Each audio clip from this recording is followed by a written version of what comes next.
जी नमस्ते, मैं राकेश। स्वागत है आप सभी का हमारे YouTube channel education mode one पे। देखिए, आप लोगों को पता है कि अभी हम एनसीईआरटी सीरीज के ऊपर डिस्कस कर रहे हैं। इसमें क्या है, सबसे पहले हम क्लास 6 के एनसीईआरटी के ऊपर डिस्कस करेंगे, फिर क्लास 7 के, फिर बाद में क्लास 8 के एनसीईआरटी के ऊपर हम डिस्कस करेंगे। फिलहाल में जो हम डिस्कस कर रहे हैं वो कर रहे हैं क्लास 6 के एनसीईआरटी के ऊपर। और आज जो चैप्टर है वो होने वाला है आपका चैप्टर नंबर 3 होने वाला है। इससे पहले हमने चैप्टर 1 और चैप्टर 2 के ऊपर ऑलरेडी डिस्कस कर रखा है। तो यदि आप लोगों ने अब तक नहीं देखा होगा तो पीछे जा करके आप देख लीजिएगा। आज के इस वीडियो में हम एनसीईआरटी क्लास 6 के चैप्टर नंबर 3 के ऊपर डिस्कस करने वाले हैं। इसमें इम्पोर्टेंट क्वेश्चंस है और आपके एग्जाम के लिए इम्पोर्टेंट है। तो चलिए हम शुरू करते हैं पहले नंबर क्वेश्चन से। पहला क्वेश्चन है, महाजनपद का अर्थ क्या है? एक जनजाति से है, एक बड़ा राज्य है, एक गांव है, या फिर एक शाही परिवार है? देखिए, मैंने आपसे कहा था कि महाजनपद जो है इसका शाब्दिक सा तात्पर्य होता है एक बड़ा राज्य है ये। आप यदि देखोगे तो ये गंगा के दक्षिण में स्थित था। कौन? मगध। ठीक है। और मगध भी एक महाजनपद का हिस्सा था। बात कर रहे हैं महाजनपद की, तो उस समय पर टोटल 16 महाजनपद थे, जिनमें से कि 12 महाजनपद जो थे उत्तर भारत के थे। ठीक। और महाजनपद का अर्थ होता है एक बड़ा राज्य होता है। महा मतलब होता है विशाल, जनपद मतलब होता है राज्य। तो एक बड़ा राज्य इसका अर्थ होता है। ध्यान में रखिएगा आप। चलिए इसके कुछ इंपॉर्टेंट बिंदु को समझेंगे। महाजनपद शब्द का अर्थ है बड़ा राज्य, और इस काल में कई महाजनपद स्थापित हुए थे। अभी मैंने आपको बताया 16 महाजनपद स्थापित हुए थे। इनमें से कुछ महत्वपूर्ण महाजनपद है, जैसा कि मगध, कोसल और वत्स। ठीक है, ये तीन महाजनपद क्या थे? इंपॉर्टेंट थे। हालांकि दो महाजनपद और इंपॉर्टेंट थे, पर यहाँ पर नाम नहीं दे रखा है। तो फिलहाल में आप इन तीन को ही इंपॉर्टेंट मान करके चलेंगे।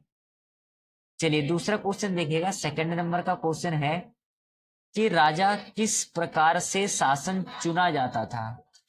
राजा किस प्रकार से शासक चुनते थे? जनमत से, जन्म से, युद्ध से और विवाह से? देखिए, जन्म से चुने जाते थे। ठीक है। आपने देखा होगा कि जैसे राम राजा है, तो स्वाभाविक सा बात है कि राम का जब बेटा होगा वो भी क्या होगा? राजा होगा। पर ऐसा था कि जो बड़ा बेटा होता था ना, गद्दी का अधिकार उन्हीं को मिलता था। तो ये जन्म से होता था। ऑप्शन नंबर बी सही आंसर है। कुछ इसके इंपॉर्टेंट बिंदु है, जैसा कि है कि राजा का पद जो है वंशानुगत होता था। मतलब कि एक पीढ़ी के बाद दूसरे पीढ़ी में क्या होता था? हस्तांतरित होता रहता था। वही महाजनपदों में राजशाही प्रथा प्रचलित थी, और राजा अपने साम्राज्य का सर्वोच्च शासक होता था। तीनों ही बिंदु आपको ध्यान में रखना है, इंपॉर्टेंट है आपके एग्जाम की दृष्टि से। चलिए फिलहाल में हम तीसरे क्वेश्चन को करेंगे। थर्ड नंबर का क्वेश्चन है, वैदिक सभ्यता का संबंध किस भाषा से है? हिंदी, तमिल, संस्कृत और प्राकृत? वैदिक सभ्यता का जो संबंध है वो संस्कृत भाषा से है। Option number C right answer है। कुछ इसके इंपॉर्टेंट बिंदु को देखेंगे। इंपॉर्टेंट बिंदु के रूप में है कि वैदिक सभ्यता की भाषा संस्कृत थी। चारों वेदों की रचना जो है इसी काल में हुई थी। वैदिक काल में ही चारों वेदों की रचना हुई थी। ऋग्वेद सबसे पुराना वेद माना जाता है। ये तीनों ही बिंदु आपके लिए इंपॉर्टेंट है। बात कर रहे हैं यहाँ पर चार वेदों की, तो चार वेद कौन कौन से हैं?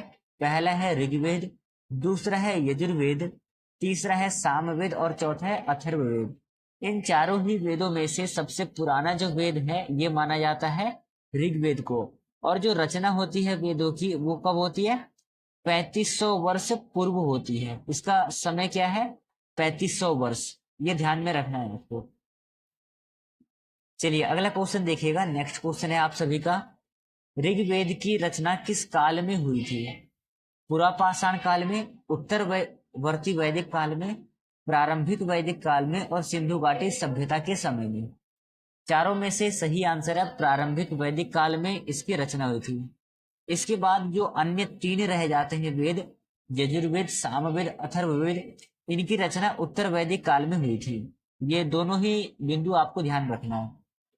चलिए इसकी कुछ इंपॉर्टेंट बिंदु को और विस्तार रूप में समझते हैं। ऋग्वेद की रचना प्रारंभिक वैदिक काल में हुई थी। यह सबसे पुराना वेद है। और तीसरा है, इसमें देवताओं की स्तुति के मंत्र शामिल हैं। यदि आप ऋग्वेद को देखेंगे तो इसमें 250 जो सूक्त हैं ये हैं इंद्र के, और 200 सूक्त हैं आपके अग्नि के। तो एक प्रश्न आपसे यहाँ से भी बन सकता है कि ऋग्वेद में सबसे ज्यादा सूक्त किस देवता के ऊपर है? तो इंद्र के ऊपर है। कितने? 250। उसके बाद है अग्नि के ऊपर 200। तो ये दोनों ही बिंदु आपको ध्यान में रखने। चलिए अगला क्वेश्चन देखेंगे। 5वें नंबर का क्वेश्चन है, महाजनपदों के राजा किस प्रकार से अपनी सेना को मजबूत करते थे? कर के द्वारा, व्यापार से, युद्ध से और उपनिवेशों से। क्या होगा सही आंसर? देखिए, जो महाजनपद के काल में राजा थे वो अपनी सेना को सशक्त व मजबूत करते थे कर के द्वारा। यदि राजा के पास कर सही तरीके से आएगा तो वो क्या करेगा? अपने सैनिकों को दे सकता है कर, और भोजन पानी उनका अच्छे से करा सकता है। तो राजा जो है अपने सैनिक को सुदृढ़ किससे करता था? कर के द्वारा करता था। चलिए इसके कुछ इंपॉर्टेंट बिंदु को देखेंगे हम। महाजनपद के राजा कर एकत्रित करके सेना का निर्माण करते थे। सेना में हाथी, घोड़े और पैदल सैनिक शामिल होते थे। कर जो है किसान और व्यापारियों से लिया जाता था। ये वाला आपको ध्यान रखना है। कर देने वाले कौन थे? व्यापारी थे, और दूसरे कौन थे? किसान थे। इन तीनों बिंदु को आपको नोट करना है अपना कॉपी में। आपसे प्रश्न पूछे जा सकते हैं यहां से। चलिए 6ठे नंबर का क्वेश्चन करिएगा आप। 6ठे नंबर का क्वेश्चन है, जनपदों में रहने वाले लोग किस प्रकार के घरों में रहते थे? ये मैं कई बार आपको बता चुका हूं। मैंने आपसे कहा था कि जो जनपद काल में रहने वाले लोग थे वो मिट्टी के घरों में रहते थे। और जब नवपाषाण काल में आएंगे, नवपाषाण काल में जबकि स्थायी बस्तियां बनाना शुरू करेंगे तो उस समय पर ईंट के घर में रहेंगे। फिलहाल में यहाँ पर जो इस क्वेश्चन का आंसर है वो है आपका ऑप्शन नंबर सी। चलिए इसके कुछ इंपॉर्टेंट बिंदु को समझते हैं। इंपॉर्टेंट बिंदु के रूप में है, अधिकतर लोग मिट्टी के घरों में रहते थे और गांव में घर साधारण होते थे। साथ ही साथ शहरी क्षेत्रों में भी साधारण निर्माण थे। ज्यादा उस समय आपके पास सुख सुविधाएं साधन नहीं था, इसलिए मिट्टी के घर में रहते थे और साधारण तरीके से रहते थे। चलिए क्वेश्चन को देखिएगा। 7वें नंबर का क्वेश्चन है, वाजपेय यज्ञ किस उद्देश्य से किया जाता था? ये जो यज्ञ से संबंधित क्वेश्चन है, जैसे कि वाजपेय यज्ञ है, राजसूय यज्ञ है, अश्वमेध यज्ञ है, ये जितने यज्ञ के प्रकार हैं इनको पढ़ करके जाना है आपको। फिलहाल में यहाँ पर पूछा है कि वाजपेय यज्ञ किस उद्देश्य से किया जाता था? तो वाजपेय यज्ञ राज्य का विस्तार करने के लिए किया जाता था। ऑप्शन नंबर बी सही उत्तर है 7वें नंबर क्वेश्चन का। इसके कुछ इंपॉर्टेंट बिंदु को और विस्तार रूप में समझते हैं। वाजपेय यज्ञ राजा द्वारा राज्य के विस्तार के लिए किया जाता था। यज्ञ के माध्यम से राजा अपनी शक्ति का प्रदर्शन करता था और यह वैदिक काल का महत्वपूर्ण यज्ञ माना जाता है। ठीक है, कौन सा यज्ञ माना जाता है महत्वपूर्ण? वाजपेय यज्ञ महत्वपूर्ण माना जाता है वैदिक काल में। चलिए अगला क्वेश्चन देखिएगा। 8वें नंबर का क्वेश्चन है, वैदिक काल में मुख्य आर्थिक गतिविधि क्या थी? आंसर आपका खेती। Option number B right answer है। मैंने आपसे कहा था खेती का प्रारंभ कब हुआ था? लगभग 8000 वर्ष पहले हुआ था, नवपाषाण काल में हुआ था। और नवपाषाण काल में किसमें हुआ था? नवपाषाण काल में। और कहां पर हुआ था? किरथर सुलेमान पहाड़ियों के बीच में हुआ था। चलिए इसके कुछ इंपॉर्टेंट बिंदु को समझते हैं। वैदिक काल में खेती मुख्य आर्थिक गतिविधि थी। इसी के साथ लोग अनाज जैसे कि जौ और गेहूं उगाते थे। कृषक समाज रीढ़ की हड्डी थी। ठीक है, जो मेन मुखिया माना जाता था वो कृषक समाज माना जाता था। चलिए अगला क्वेश्चन देखिएगा, नेक्स्ट क्वेश्चन है आप सभी का, राजसूय यज्ञ का आयोजन किस उद्देश्य से किया जाता था? आंसर है आपका राज्याभिषेक के लिए, option number B right answer है। चलिए इसके इंपॉर्टेंट बिंदु को समझेंगे हम एक बार फिर से। राजसूय यज्ञ राजा के राज्याभिषेक के समय किया जाता था। यह राजा की श्रेष्ठता का प्रतीक था और इसे करने से राजा को देवताओं का आशीर्वाद मिलता है, ऐसा माना जाता है। तो इस क्वेश्चन से रिलेटेड ये जो इंपॉर्टेंट बिंदु है ये आपके लिए काफी ज्यादा यूजफुल रहेगा, एग्जाम में आपके सहायक होंगे। तो इन सभी को अवॉइड नहीं करना है, इनको ध्यान में रखिएगा आप। चलिए फिलहाल में हम 10वें नंबर क्वेश्चन को करेंगे। 10वां क्वेश्चन है, इस वेद में सबसे पहले अग्नि, इंद्र और सोम देवता का वर्णन है। नीचे आपको 4 वेद दे रखे हैं ऑप्शंस में, ऋग्वेद, यजुर्वेद, सामवेद और अथर्ववेद। मैंने अभी जब तीसरा या चौथा क्वेश्चन कराया था तो उस समय मैं डिटेल से बताया था इनके बारे में। मैंने आपको बताया था कि जो ऋग्वेद है, ऋग्वेद में इंद्र के और अग्नि के सूक्त देखे हैं। ऋग्वेद में अग्नि के कितने सूक्त हैं? 200 हैं। और इंद्र के कितने सूक्त हैं? इंद्र के हैं 250 सूक्त। ये आपको ध्यान में रखना है। और जो सोम देवता का वर्णन किया गया है ये किया गया है 9वें मंडल में। ठीक है, टोटल इसमें ऋग्वेद में 10 मंडल है, ये आपको ध्यान में रखना है। चलिए इसकी कुछ इंपॉर्टेंट बिंदु को समझते हैं। इंपॉर्टेंट बिंदु है, ऋग्वेद में अग्नि, इंद्र और सोम देवता का प्रमुख रूप से वर्णन है। इन देवताओं की स्तुति के लिए मंत्रों का संग्रह किया गया है और यह सबसे पुराना वेद है जिसमें प्राचीन आर्यों की धार्मिक धारणाएं हैं। ठीक है, ये तीनों ही बिंदु आपको याद रखना है। चलिए बढ़ते हैं अगले क्वेश्चन की ओर। 11वें नंबर का क्वेश्चन है आप सभी का कि ग्राम का प्रमुख किसे कहा जाता था?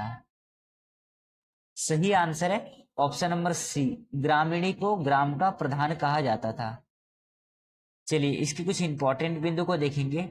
इंपॉर्टेंट बिंदु के रूप में है कि ग्रामीणी जो है ग्राम का प्रमुख होता था, वह गांव के मामलों का संचालन करता था और यह पद वंशानुगत नहीं था। जैसे कि आपने देखा था महाजनपद काल में क्या था, वंशानुगत था। मतलब कि यदि बेटा है, बड़ा बेटा, और उसके पिताजी राजगद्दी पे हैं, तो पिता का राजगद्दी का अधिकार किसका होगा? बड़े बेटे का होगा। परंतु इस काल में ऐसा नहीं होता था, यहाँ पर पद वंशानुगत नहीं था, ये आपको ध्यान रखना है। चलिए अगला क्वेश्चन करिएगा। नेक्स्ट क्वेश्चन है कि किस जनपद को सबसे शक्तिशाली माना जाता है? सबसे शक्तिशाली जनपद माना जाता है मगध को। और यहाँ के राजा कौन थे? आपके जाकर के धनानंद यहाँ के राजा थे। ठीक है, चलिए अगला क्वेश्चन देखने से पहले इसकी कुछ इंपॉर्टेंट बिंदु को समझेंगे। मगध सबसे शक्तिशाली जनपद था। इसकी राजधानी राजगीर थी। क्या थी? राजगीर। बाद में चेंज करके इसकी राजधानी क्या कर दी गई? पाटलिपुत्र कर दी गई थी। ये आपको ध्यान रखना है। पाटलिपुत्र अजातशत्रु के समय की गई थी, बाद में पाटलिपुत्र मगध की राजधानी बनी, जैसे कि मैंने अभी आपको ऊपर बताया। चलिए अगला क्वेश्चन देखिएगा। नेक्स्ट क्वेश्चन है, राजा अश्वमेध यज्ञ का आयोजन किसके लिए करते थे? इस क्वेश्चन का सही आंसर है राजा अश्वमेध यज्ञ जो है राज्य की सीमाओं के विस्तार के लिए करते थे। कुछ इसके इंपॉर्टेंट बिंदु दे रखे हैं इन्होंने, जैसा कि है अश्वमेध यज्ञ राज्य की सीमाओं के विस्तार के लिए किया जाता था। इस यज्ञ में घोड़े को छोड़ा जाता था, जहां तक वह जाता था वहां तक राजा का अधिकार माना जाता था। इंपॉर्टेंट है, एक नाम याद रखना आप, राम का। राम ने भी अश्वमेध यज्ञ किया था। ये रामायण से संबंधित है। और महाभारत से भी आप देखोगे तो युधिष्ठिर जो थे उन्होंने भी अश्वमेध यज्ञ किया था। ठीक है, युधिष्ठिर, ये 2 नाम आपको याद रखना है। चलिए यह वैदिक यज्ञ था। अगला क्वेश्चन को देखिएगा। नेक्स्ट क्वेश्चन है, ये क्वेश्चन शायद मैं कई बार करा चुका हूं, एक बार फिर से रिपीट है कि आर्य शब्द का शाब्दिक अर्थ क्या है? शाब्दिक अर्थ होता है आर्य शब्द का श्रेष्ठ। Option number B right answer है। ठीक है, चलिए ये जो कुछ इंपॉर्टेंट क्वेश्चंस थे जो मैंने आपको कराया है, इनमें से आपने कितने क्वेश्चन को सही किया है ये अपना जवाब हमें कमेंट सेशन में लिखेंगे। और ये क्लास कैसा लगा आपको, आप हमें कमेंट सेशन में बताएंगे, ताकि हो सके मैं इससे थोड़ा टफ क्वेश्चन और लाने का प्रयास करूंगा जो कि आपके एग्जाम में पूछे जा सकते हैं। तो चलिए आज के इस वीडियो को हम यहीं पे समाप्त करेंगे, मिलेंगे कल के वीडियो में। कल चैप्टर नंबर 4 आप पढ़ करके आएंगे, क्लास 6 के बात करेंगे कल। चलिए तब तक के लिए धन्यवाद। जय हिंद साथी।